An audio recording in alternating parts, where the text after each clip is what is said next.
పవిత్రమైన రాఖీ పౌర్ణమికి పచ్చి కొబ్బరితోని స్వీట్ తయారు చేసుకుందాము. రాఖీ పౌర్ణమి మనకి ఎంత స్వచ్ఛమైనదో అంతే స్వచ్ఛమైన వైట్ కలర్లోని మనము ఈ స్వీట్లని తయారు చేసుకుందాము. ఈ స్వీట్ కోసము మనకు ఎక్కువ ఐటమ్స్ ఇంకా పట్టవు, ఇంకా ఈజీగా తయారైపోతుంది. 5 నిమిషాల్లో ఈ స్వీట్ మనము తయారు చేసుకోవచ్చు. ఇంకా చిన్న పిల్లలు ఇంకా ఎంతో ఈజీగా తయారు చేసుకోవచ్చు. మనకు పచ్చి కొబ్బరి ఉంటే సరిపోతుంది, పచ్చి కొబ్బరి పాలు ఉంటే సరిపోతుంది. పచ్చి కొబ్బరి మీద ఉన్న మనము నల్ల తొక్క మొత్తం అంతా తీసేసుకోవాలి. ఈ నల్ల తొక్క తీసేసుకోవడం వల్ల మనకు చిన్న పిల్లగాళ్ళు ఇంకా చక్కగా తినచ్చు. పచ్చి కొబ్బరి తింటే దగ్గు లేస్తుంది అంటారు కదా, మనకి ఇంకా గొంతులో తట్టుకొని దగ్గు రాకుండా ఉండడానికి ఈ పైన ఉన్న నల్ల తొక్కనంతా తీసేసుకొని ఇంకా మనము చిన్న చిన్న ముక్కలుగా కట్ చేసుకోవాలి. ఈ కట్ చేసుకున్న ముక్కలను మనము ఒక గిన్నెతోని కొలుసుకోవాలి. గిన్నెతోని మనకు గిన్నెడు ముక్కలు వచ్చినాయి అంటే ఇంకా సగం గిన్నెడు చక్కెర, ఒక గిన్నెడు పాలు తీసుకోవాలి. ఇది మొత్తం అంతా మనం మిక్సీలో వేసుకొని చక్కగా మెత్తగా మిక్సీ పట్టుకోవాలి. చూడండి, ఈ విధంగా మెత్తగా మనము మిక్సీ పట్టుకోవాలి. పాలు మనము కాచిన పాలైనా ఇంకా పచ్చి పాలైనా ఏ పాలనైనా తీసుకోవచ్చు. పాలు చిక్కటి పాలు అయి ఉండాలి. ఇప్పుడు మనము మిక్సీ పట్టుకున్న పేస్ట్ని ఒక కడాయి పొయ్యి మీద పెట్టుకొని కడాయిలో వేసుకోవాలి. ఇంకా దీంట్లో నెయ్యి కానీ నూనె కానీ ఏమీ వాడట్లేదు. ఈ కొబ్బరిలో వెళ్తుంది కదా, మనకు వేడి చేస్తుంటే ఇంకా నూనె బయటికి వస్తుంది, అదే సరిపోతుంది మనకు. ఇంకా దీన్ని కలుపుతూ దగ్గరికి వచ్చేంత వరకు వేయించుకోవాలి.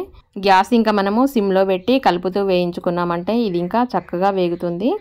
ఈ విధంగా మనము వేయించుకున్న తర్వాత కొంచెం తీసుకొని మనము చేత్తోని ఉండగాని కట్టినట్టయితే మనకేమన్నా పదన దాకడం కానీ ఇంకా విరిగిపోవడం కానీ అట్లా అనిపిస్తే ఇంకా కొంచెం సేపు వేయించుకుంటే సరిపోతుంది.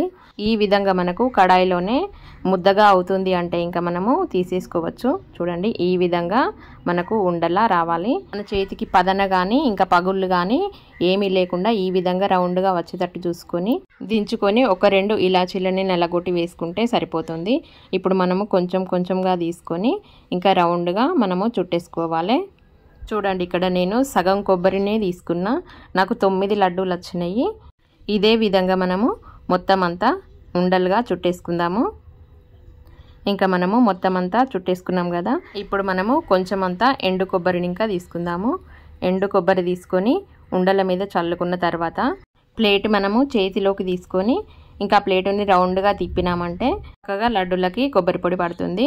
కొంచెం కొంచెం చల్లుకుంటూ తిప్పుకోవాలి. ఈ విధంగా మనము కొంచెం కొంచెం చల్లుకుంటూ తిప్పుకున్నామంటే ఇంకా లడ్డూలు పొడి పొడిగా వస్తాయి, మనకు చూడడానికి ఇంకా చక్కగా కనబడతాయి. చూడండి, ఇంకా ఈ విధంగా మనము ఇంట్లోనే చక్కగా మనము స్వీట్ తయారు చేసుకోవచ్చు. ఈ రాఖీ పౌర్ణమికి మనము బయట నుండి కొనుక్కొచ్చుకోకుండా మనం ఇంట్లోనే చక్కగా తయారు చేసుకోవచ్చు. దీనికి ఎక్కువ పదార్థాలు ఇంకేమీ పట్టవు. చక్కెర, కొబ్బరి, పాలు ఉంటే సరిపోతుంది. ఇంకా చిన్న పిల్లలు ఇంకా ఈజీగా తయారు చేయొచ్చు. ఇంకా మనం కావాలనుకుంటే జీడిపప్పు, బాదం పప్పు, పిస్తపప్పు దేనితోనైనా మనము ఇంకా డెకరేషన్ చేసుకోవచ్చు. ఈ విధంగా ఇంకా మీ ఇళ్లలోనే తయారు చేసుకొని చక్కగా తినండి, తినిపించండి, ఆరోగ్యంగా ఉండండి.